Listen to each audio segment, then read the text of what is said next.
Welcome to my channel Happy Commerce Hub, an interesting way of learning by Simran Agarwal. Clear your basics of commerce with me and also get updates about scholarship and news related to your examination. To get latest updates, subscribe my channel and press the bell icon and stay updated with me. Hi friends, welcome on my YouTube channel Happy Commerce Hub. कैसे हैं आप सब लोग? I hope and wish everybody is fine and doing their best.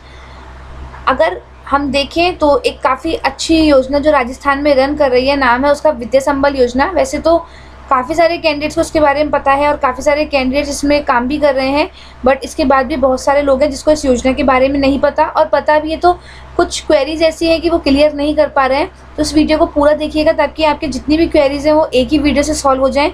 साथ ही साथ जो candidates नए हैं वो चैनल को सब्सक्राइब कर सकते हैं, और अगर वीडियो पसंद आती है तो आप लाइक करें। चैनल पर आपको पीएचडी के जितने भी टॉप यूनिवर्सिटीज़ में एडमिशन्स हैं, इसके साथ ही राजस्थान में जितनी भी पॉपुलर आपके वैकेंसीज़ हैं, पॉपुलर एडमिशन्स हैं और कॉमर्स के काफ़ी सारे टॉपिक्स, उन सब की डिस्कस हम यहाँ पर करते रहते हैं। तो इसके रिगार्डिंग आप चैनल को ज्वाइन कर सकते हैं। सबसे पहले हम एक बार योजना के बारे में बात कर लेते हैं कि ये योजना है क्या। अगर योजना का देखा जाए तो विद्या संबल योजना दो तरीके से रन कर रही है। एक तो जो कॉलेजेस हैं, ठीक है, और एक है आपके जो स्कूल्स हैं उनमें। आज की जो वीडियो है वो बेसिक हम बात करेंगे कॉलेजेस की, ठीक है। अगर काफ़ी सारे कैंडिडेट्स की क्वेरी आती है स्कूल के रिगार्डिंग तो हम उस पर भी एक नेक्स्ट वीडियो बनाएंगे, बट अभी हम जो बात करेंगे वो है कॉलेज की। वीडियो को पूरा देखिएगा। साथ ही साथ यहाँ पर मेरे पास अभी तक के जो भी अपडेट हैं, ठीक है, यानी कि टिल अगर हम बात करें 25 जुलाई तक, 25 जुलाई 2022 तक जितने भी नोटिफिकेशन निकले हुए हैं इन राजस्थान, उनको भी हम डिस्कस करेंगे। बट वो वीडियो के लास्ट में पहले हम ये जानेंगे कि एक्चुअली में विद्या संबल योजना है क्या और कैसे कैसे और कौन कौन इसमें अप्लाई कर सकता है। विद्या संबल योजना में कॉलेजेस में ये वैकेंसीज निकलेंगी, ठीक है, और इसमें अप्लाई बेसिकली जो असिस्टेंट प्रोफेसर की वैकेंसी है वो रह रही है। और अगर असिस्टेंट प्रोफेसर की हम बात करें तो एलिजिबिलिटी आपको पता ही है, नेट सेट आपका क्लियर होना चाहिए जो भी आपका सब्जेक्ट है उसमें। और if you are doing PhD then it's well and good, क्योंकि विद्या संबल योजना में जो आपका रिक्रूटमेंट है वो एपीआई के थ्रू हो रहा है, ठीक है। इसमें ऐसा कोई नहीं है कि एग्ज़ाम लग रहा है या फिर कुछ और, बिल्कुल फेयर आपका रिक्रूटमेंट है और एपीआई के थ्रू ही रिक्रूटमेंट है। अब एपीआई का कैलकुलेशन कैसे कर रहे हैं ये लोग, उसकी हम एक बार बात कर लेते हैं और फिर रिमेनिंग फॉर्म की हम बात करेंगे। एपीआई की फॉर्म, अगर एपीआई का कैलकुलेशन देखा जाए तो कुछ इस तरीके से है। आपके ग्रेजुएशन के मार्क्स अगर 80% और उससे ज़्यादा है तो आपको 21 मार्क्स मिलेंगे। 60 to 80 के बीच में है, ठीक है, तो कितने 19, 50 to 60 है तो 16, और 45 और 55 के मिड में है तो 10 मार्क्स आपको यहाँ पर मिलेंगे। इसके बाद हम बात करें पीजी। अब पीजी भी मैंडेटरी है बिकॉज क्योंकि हमें क्या चाहिए, नेट और सेट चाहिए, तो उसके लिए तो हमें पीजी होना ही मैंडेटरी है। पीजी में अगर मार्क्स देखें तो वही है 80%, उससे अधिक है तो 25, 60 to 80 है तो 23 और 55%, ठीक है। और इसमें अनुसूचित जाति, जनजाति, अन्य पिछड़ा वर्ग, शारीरिक रूप से निःशक्त, इन सब के लिए 50%, और 60% से कम है तो क्या होगा 20 मार्क्स आपको उसके यहाँ पर मिलेंगे। यहाँ पर 55 इसलिए रखी गई है क्योंकि यहाँ पर नेट को हम क्या कर रहे हैं, एक तरीके से आपका बेस क्वालिफिकेशन मान रहे हैं, और नेट के लिए 55% चाहिए होती है। और रिजर्वेशन कोटे में बात करें तो 5% का आपको यहाँ पर छूट मिलती है। अगर एमफिल आपने कर रखा है और उसमें आपके 60% है, अबव मार्क्स है तो 7 मार्क्स, और 55 to 60 है तो 5 मार्क्स आपको यहाँ पर मिलेंगे। इफ़ आपका पीएचडी है, परसुइंग की हम यहाँ पर बात नहीं करेंगे, डिग्री अवार्ड हो चुकी है तो 25 मार्क्स। अब यहाँ पर देखिए नंबर 5 में, if you are JRF candidate then you will get 10 marks, if you are only NET then 8 marks, and SLET या सेट है तो ओनली 5 मार्क्स। और इसके साथ ही बात करें शोध प्रकाशन, अगर आपने रिसर्च पेपर्स वगैरह पब्लिश करवा रखे हैं either in peer review journals और UGC care journal, you will get 2 marks for each research paper, but maximum of 6 marks, okay. और इसके साथ ही है अगर आपको कोई टीचिंग एक्सपीरियंस है या फिर पोस्ट डॉक्टरल क्या है आपके पास एक्सपीरियंस है तो आपको प्रत्येक 1 वर्ष के लिए 2 अंक मिलेंगे, यानी कि मैक्सिमम कितने 10 मार्क्स। अगर आपको कुछ पुरस्कार मिल रखे हैं इंटरनेशनल लेवल पर, नेशनल लेवल पर, भारत सरकार, ठीक है, भारत सरकार द्वारा मान्यता प्राप्त राष्ट्रीय स्तर के निकायों के द्वारा दिए गए पुरस्कार तो 3 मार्क्स, और अगर आपको स्टेट गवर्नमेंट ने कोई पुरस्कार दिया है तो 2 मार्क्स। अब अगर हम देखें तो यहाँ पर कुछ शर्त है कि पोस्ट डॉक्टरल अनुभव या फिर शिक्षण की अवधि अगर 1 वर्ष से कम है तो अंकों को क्या करेंगे, आनुपातिक रूप से घटा देंगे। जैसा कि हमारे को क्या हो रहा है, 2 मार्क्स यहाँ पर ईयर के लिए बताए गए हैं, तो अगर आपका क्या अनुभव कम है तो उस अकॉर्डिंग मार्क्स को क्या कर देंगे, कम आप कर देंगे। नोट एमफिल पीएचडी, इसके क्या मिलेंगे आपको, मैक्सिमम 25 मार्क्स मिलेंगे। अगर आप एमफिल प्लस पीएचडी है तो 25 ही मिलेंगे, एमफिल के 7 या जो 5 है वो एक्स्ट्रा नहीं मिलेंगे। Same for like JRF net set है, अगर आप तीनों हैं तो ऐसा नहीं है कि आपको अलग अलग नंबर दिए जाएंगे, ये 10, 8 + 5 मैक्सिमम आप क्या करेंगे, फिर 10 मार्क्स मिलेगा आपको। और अवार्ड्स की श्रेणी में आपको मैक्सिमम कितने नंबर मिलेंगे, 3 मार्क्स आपको यहाँ पर दिए जाएंगे। तो ये तो है आपका एपीआई काउंट करने का तरीका। फॉर एग्जाम्पल ले लेते हैं एक बार, अगर आपका स्नातक में यूजी में हम बात करें, मान लीजिए किसी कैंडिडेट की 70% है तो 19 मार्क्स तो उसको यहाँ पर मिलेंगे। और अगर पीजी में मान लीजिए 60, वही एक अजम्पशन ले लेते हैं 70 marks, then they will get 23 marks here. MPhil अगर उन्होंने कर रखी है तो आपका अगर मार्क्स 60% अबव है तो you will gate 7 marks. If PhD है तो फिर मैक्सिमम आपको कितना मिलेगा, 25 मिलेगा, फिर ये 7 का वेटेज आपको यहाँ पर नहीं मिलेगा। इसके साथ ही अगर जेआरएफ नेट ये है तो मैक्सिमम एक बार जेआरएफ कैंडिडेट मान लेते हैं हम, 10 मार्क्स यहाँ पर हैं। और रिसर्च पेपर वगैरह है तो जस्ट फॉर एग्जांपल मान लीजिए एक ही रिसर्च पेपर है, then you will get 2 marks. अब इनको अगर हम ऐड करते हैं तो जो भी मार्क्स आएंगे वो आपका एपीआई होगा। अब सिलेक्शन कैसे होगा उसकी बात कर लेते हैं। किसी भी कॉलेज में जब रिक्रूटमेंट निकलेगा तो आपके जो लोकल न्यूज़पेपर है, बेसिकली मान लीजिए उदयपुर में कोई वैकेंसी निकल रही है तो कुछ कॉलेजेस तो ऑल ओवर राजस्थान में इसकी विज्ञप्ति दे रहे हैं, बट कुछ कॉलेजेस क्या कर रहे हैं, सेलेक्टेड जो उनका डिस्ट्रिक्ट है वहाँ पर इसकी विज्ञप्ति दे रहे हैं। तो आपका जो भी लोकल न्यूज़पेपर है उसमें आप रीड करें, आपको वैकेंसीज जब आउट होंगी तब वहीं पर मिलेंगी। अब किसी भी सब्जेक्ट को एक एग्जाम्पल के तौर पर लेते हैं, मान लीजिए पॉलिटिकल साइंस, ठीक है, किसी कॉलेज में इसकी वैकेंसी आउट होती है उदयपुर के और न्यूज़पेपर में आती है, वहाँ पर 2 पोस्ट हैं और अप्लाई कर रहे हैं कितने, 50 कैंडिडेट्स। तो ये एपीआई जो है उसी के थ्रू क्या होगा, मेरिट बनेगी और फिर जो अपर 2 कैंडिडेट्स होंगे वो चूज़ कर लिए जाएंगे। इसमें अगर हम बात करें तो रिजर्वेशन स्टिल तो नहीं है क्योंकि अभी तक ये संविदा नीति में आया नहीं है, तो जो भी टॉप कैंडिडेट्स होंगे वो यहाँ पर चूज़ कर लिए जाएंगे। अब इसके बाद बात करते हैं कि मैम इसमें पेमेंट का क्या सिस्टम है। तो अगर हम पेमेंट की बात करें, पेमेंट का सिस्टम ऐसे है कि असिस्टेंट प्रोफेसर का जो पेमेंट रहेगा वो 800 रुपीज़ क्या होगा, पर आवर का रहेगा।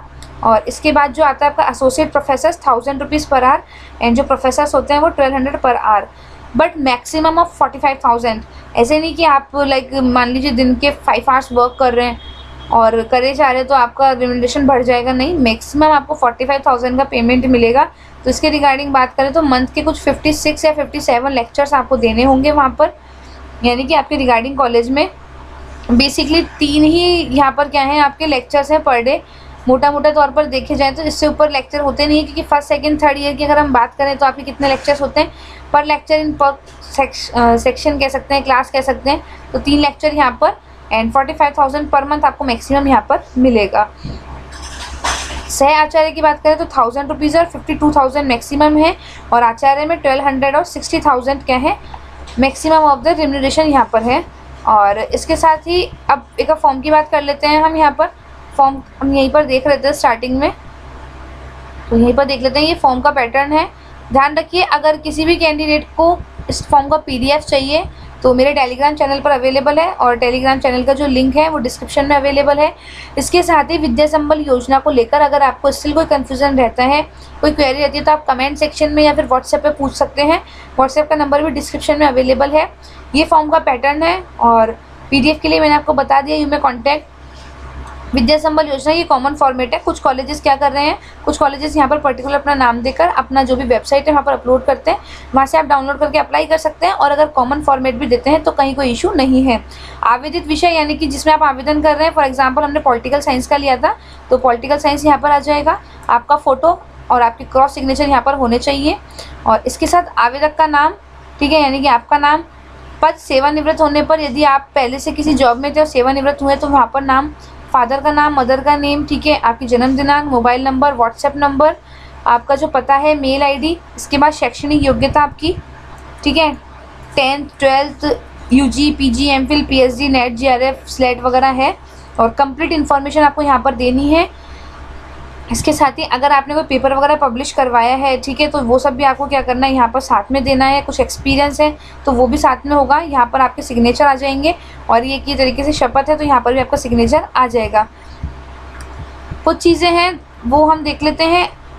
जितनी भी चीज़ें यहाँ पर मांगी है, पहली बात तो सबकी जो मार्कशीट्स हैं वो आपको उसके साथ सबमिट करनी होगी, और एक शपथ पत्र भी आपको यहाँ पर क्या करना होगा, सबमिट करना होगा। शपथ पत्र की बात करें तो शपथ पत्र को एक बार को हम साइड में रख सकते हैं, वैसे तो ठीक है अगर आप भेजते हैं तो, but if in the case एक चीज़ ये हो सकती है कि जब आप सेलेक्ट हो जाएं और सिलेक्शन के लिए सिलेक्शन के बाद जब वहाँ पर ज्वाइन करने के लिए जाएं तब भी अपने साथ वो शपथ पत्र लेकर जा सकते हैं, और चाहे तो अप्लाई के टाइम भी आप दे सकते हैं। शपथ पत्र बहुत एक मेजर इशू नहीं है, बट ये फॉर्म और इसके साथ लगाए जाने वाले डॉक्यूमेंट उनका आप ध्यान रखें, वो सारे आप प्रॉपर तरीके से रेडी करके ही भेजें ताकि किसी भी तरह का कोई इशू ना आए। बेसिक तो यहाँ पर यही इन्फॉर्मेशन है, और एक बार शपथ पत्र का भी प्रारूप हम यहाँ पर देख लेते हैं। ये शपथ पत्र का प्रारूप रहेगा, ठीक है। तो ये XYZ जितना भी डेटा है ये आपको फिल करना है। मैं श्री, श्रीमती, कुमारी जो भी आप हैं वो यहाँ पर आ जाएगा। पुत्र, पुत्री या फिर पत्नी श्री, ठीक है। विभाग, जिस भी विभाग में अप्लाई कर रहे हैं, जिस भी संस्थान में अप्लाई कर रहे हैं, और इसमें दिनांक जिस दिन से आपकी ज्वाइनिंग की डेट आएगी वो यहाँ पर लिखी जाएगी। और यहाँ पर है यह है कि मैंने विभाग संस्थान द्वारा यानी कि जो पर्टिकुलर कॉलेज का एडवर्टीजमेंट निकला है उसका नाम यहाँ पर आएगा, जिस दिनांक को उनका एडवर्टीजमेंट निकला है वो यहाँ पर आएगी, और इसमें दिनांक 31 मार्च एज आई रिमेंबर वो यहाँ पर आएगा, ठीक है। इसके साथ ही जितने भी आपके डॉक्यूमेंट्स हैं यह है कि मेरे द्वारा जमा किए गए समस्त शैक्षिक प्रशिक्षण संबंधी मूल अभिलेख और अन्य दस्तावेज जो विभाग द्वारा अपेक्षित हैं वो क्या है, पूर्णतः सही हो। और इसमें एज सच बहुत ज़्यादा कुछ बड़ा इशू है नहीं, बहुत ही अच्छी योजना है। तो जितने भी कैंडिडेट्स हैं अभी आफ्टर RPSC काफ़ी इंटरव्यूज़ होने बाकी हैं, काफ़ी इंटरव्यूज़ हो चुके हैं, इनका रिज़ल्ट आ चुका है। तो बहुत सारे कैंडिडेट्स ऐसे हैं जो बहुत अच्छे हैं, ब्रिलियंट हैं, बट अनफॉर्चुनेट केसेस में अगर RPSC में नहीं हो पाया है तो आप इस योजना को ज्वाइन कर सकते हैं, ठीक है। और अपना जो भी कह सकते हैं हम अपनी टीचिंग एबिलिटी है उसको आप यहाँ पर अच्छे से यूज़ करें, क्योंकि गवर्नमेंट की स्कीम है और अच्छी स्कीम है। ये 2 पेजेस का शपथ पत्र है। अगेन मैं बता दूं, आप चाहें तो एप्लीकेशन के टाइम और चाहें तो सिलेक्शन के बाद लगा सकते हैं, ठीक है। और ये बाकी के रूल्स वगैरह हैं जो फिनेंस डिपार्टमेंट के द्वारा इसके लिए निकाले गए थे, तो ये सब हमारे लिए इतना ज़्यादा इंपॉर्टेंट है नहीं। अब सीधे हम बात करेंगे कि कहाँ पर वैकेंसीज निकली हुई हैं। तो सबसे पहले हम बात करें 22 जुलाई 2022 को मामा बालेश्वर दयाल राजकीय स्नातकोत्तर महाविद्यालय कुशलगढ़, वहाँ पर ये वैकेंसीज आउट हुई हैं। तो ऑल ओवर राजस्थान से भी कैंडिडेट्स अप्लाई कर सकते हैं, ऐसा कुछ नहीं है कि जो बांसवाड़ा के लोग हैं वही यहाँ पर अप्लाई करें। तो आप यहाँ पर देख सकते हैं और अप्लाई कर सकते हैं।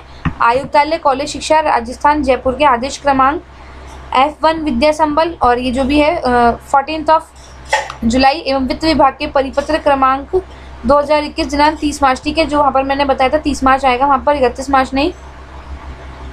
अनुपालना में महाविद्यालय में अध्ययन व्यवस्था को सुचारू बनाने के लिए विद्या संबल योजना के अंतर्गत क्या कर रहे हैं ये लोग, आवेदन मांग रहे हैं, जिसकी लास्ट डेट क्या है 8 अगस्त, ठीक है।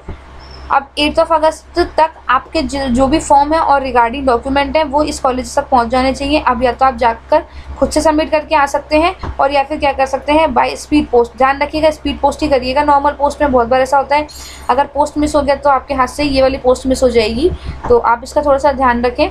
न्यूनतम इसमें जो एज है वो 21 वर्ष है, और अपर एज यहाँ पर ऐसा अभी दी नहीं है, ठीक है। रिक्तियों की बात करें तो अंग्रेजी का यहाँ पर 1 पद है, राजनीति शास्त्र का 1 पद है, रसायन शास्त्र का 1 पद है, वनस्पति शास्त्र का 1 पद है, और गणित का क्या है यहाँ पर 1 पद है। और नेक्स्ट है आपका नेक्स्ट कॉलेज सम्राट पृथ्वीराज चौहान राजकीय महाविद्यालय अजमेर। यहाँ पर 5 अगस्त तक ही क्या करना है, सायकाल 3 बजे तक आपको आपके डॉक्यूमेंट्स क्या करने हैं, पहुँचाने हैं। अगर हम यहाँ की बात करें तो यहाँ पर हिंदी साहित्य, अंग्रेजी साहित्य, इतिहास, राजनीति शास्त्र, भूगोल, अर्थशास्त्र और संस्कृत सब में 1-1 वैकेंसी है।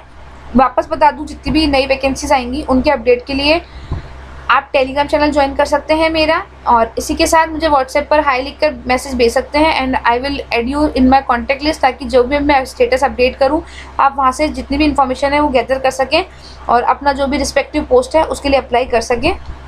नेक्स्ट इसके बाद अगर हम बात करें तो नोडल अधिकारी सम्राट पृथ्वीराज चौहान राजकीय महाविद्यालय अजमेर, और इसके अंतर्गत है आपका राजकीय महाविद्यालय विजयनगर अजमेर में ये पोस्टें निकली हैं। और यहाँ पर है हिंदी साहित्य, इतिहास, ये वाला हो चुका है। नेक्स्ट है आपका राजकीय महाविद्यालय आमेट, इसमें हिंदी लिटरेचर की 1 पोस्ट है, भूगोल की 1, अर्थशास्त्र की 1, ABST और BADM ई कॉमर्स की 1-1 सीट यहाँ पर है। नेक्स्ट की बात करें तो सज्जनगढ़ बांसवाड़ा के अंतर्गत ये पोस्टें हैं। अंग्रेजी में एक, अर्थशास्त्र में एक, और नेक्स्ट है आपका खैरवाड़ा जिला उदयपुर। इसमें बात करें तो आपकी केमिस्ट्री, मैथ्स और BADM सभी में एक एक पोस्ट यहाँ पर है। और इसके बाद है राजकीय महाविद्यालय ऋषभदेव, इसमें है आपका भूगोल एक पोस्ट, अंग्रेजी एक, इतिहास एक, हिंदी एक और अर्थशास्त्र एक। नेक्स्ट की हम बात करें तो महाविद्यालय अजमेर में है आपका बिजनेस साइड में 6 पोस्टें हैं, भौतिक शास्त्र में 9, राजस्थानी में 1, EFM में 9, संगीत में 3 और सिंधी में 3। नेक्स्ट है आपका रावत भाटा चित्तौड़गढ़, इसमें आपकी जो विज्ञप्ति थी उनको वापस एडिट करके निकाला गया है, इसमें संशोधन किया गया है। इसमें राजनीति विज्ञान की 1 पोस्ट है, हिंदी साहित्य की 3, अर्थशास्त्र की 1, रसायन शास्त्र 1, वनस्पति शास्त्र भी 1 और प्राणी शास्त्र 1, भौतिक शास्त्र 1, गणित, ABST, व्यवसाय प्रशासन, कुल मिला के सभी भी जितनी भी पोस्ट है सब में एक ही पोस्टें हैं। तो आप उसके अकॉर्डिंग अपना API वगैरह चेक करके भेज सकते हैं। बाकी जो भी कैंडिडेट्स एलिजिबिलिटी रखते हैं असिस्टेंट प्रोफेसर की, मेरा मानना है कि सभी को अपनी अपनी एप्लीकेशंस भेज देनी चाहिए। और नेक्स्ट आपका कार्यालय प्राचार्य रामेश्वरी देवी महाविद्यालय भरतपुर, यहाँ की वैकेंसीज की हम बात करें तो यहाँ पर है आपका EFM अंग्रेजी और बिजनेस साइड गृह विज्ञान विषय में 4 में आपसे क्या किया गया है, वैकेंसीज मांगी गई हैं। कार्यालय प्राचार्य राजकीय महाविद्यालय सोजत सिटी, और इसमें आपको वही 8 अगस्त से 3 बजे तक भिजवाना है। तो यहाँ पर दिया गया है राजकीय महाविद्यालय सोजत सिटी में भौतिक शास्त्र उर्दू 1-1 पद, और आई माता राजकीय कन्या महाविद्यालय यानी कि ये नोडल जो आपका कॉलेज है उसके थ्रू निकाला गया है। कुछ जगहों पर कॉलेजेस का नोडल कॉलेज बनाया गया है और ये विज्ञप्तियाँ नोडल कॉलेज के द्वारा ही निकाली जा रही हैं। ठीक है, लास्ट मतलब इस PDF की लास्ट जो अगर हम बात करें, last but not the least, छोटी सादड़ी जिला प्रतापगढ़ में अगर हम बात करें तो हिंदी साहित्य, अंग्रेजी साहित्य, अर्थशास्त्र, इतिहास, राजनीति विज्ञान और गृह विज्ञान सभी में क्या किया गया है, 1-1 पोस्ट निकाली गई है। आई होप एंड विश वीडियो काफ़ी यूज़फुल लगा होगा और चीज़ें क्लियर हुई होंगी। वापस ध्यान रखिए अपना जो भी न्यूज़पेपर है लोकल उसमें पढ़ते रहें जो भी वैकेंसीज आ रही हैं, क्योंकि आपको भी पता है there are lots of government colleges in the Rajasthan और वैकेंसीज ऐसा नहीं है। हालांकि माना कि 1100 के आसपास प्रीवियस BSY में कुछ लोग BSY में जो लोग लगे थे उनको प्रेफरेंस दी जाएगी due to court orders, but still इसके बाद भी काफ़ी सारी वैकेंसीज निकलेंगी, क्योंकि लास्ट ईयर ऐसा नहीं है, काफ़ी सारे जो प्रोफेसर्स हैं वो रिटायर भी हुए हैं, काफ़ी सारे BSY कैंडिडेट्स ने भी उनकी गवर्नमेंट जॉब्स लगने के कारण या फिर कुछ जो फर्दर रीजंस हैं उनको क्या करा है, अपनी अपनी वैकेंसीज़ को ड्रॉप करा है, तो सीट्स तो आएंगी। तो I hope and good luck to all of you जो भी वीडियो देख रहे हैं। आई विश कि कहीं ना कहीं आपका भी सिलेक्शन हो ही और आप भी आराम से अपना टीचिंग एबिलिटी को यूज़ करें। वीडियो पसंद आई तो लाइक करना ना भूलें और चैनल को सब्सक्राइब करना ना भूलें, ताकि फ्यूचर में जो भी अपडेट्स हैं वो आपको कंटिन्यू मिलती रहें। Till then take care, bye bye.